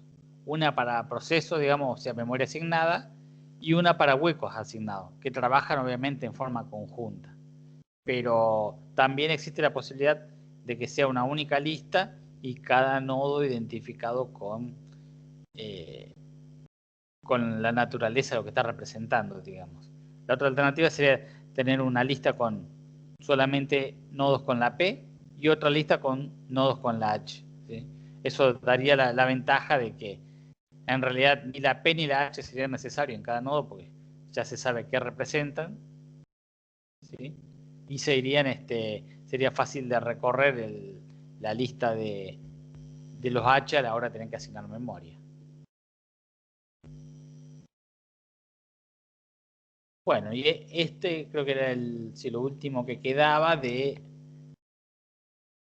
la unidad esta de gestión de memoria. El tema de control de carga, que es lo último que vimos, y cómo la suspensión de los procesos colabora en ese control de carga, en esa definición de gran multiprogramación.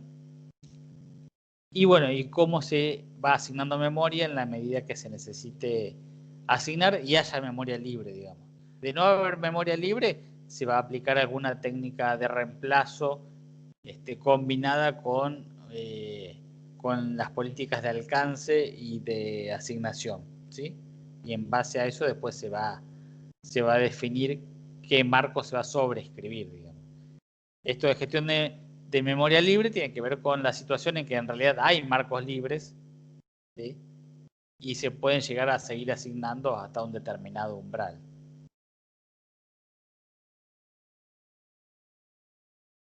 Bien, y esto es todo por hoy, así que si les quedó alguna duda, tenemos tiempo para verlo.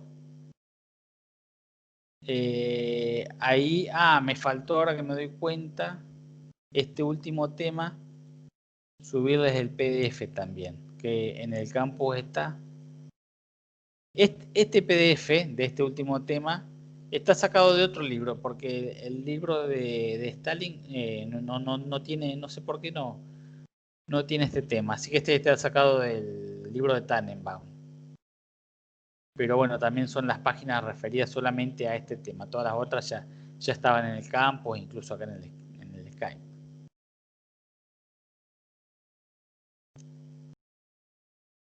Bien, ¿alguna duda? ¿Algo que quieran que repasemos? Que aprovechemos que tenemos tiempo.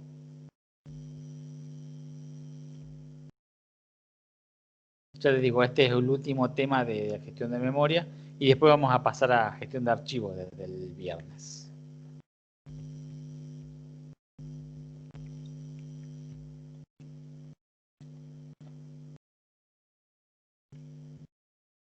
Bueno, si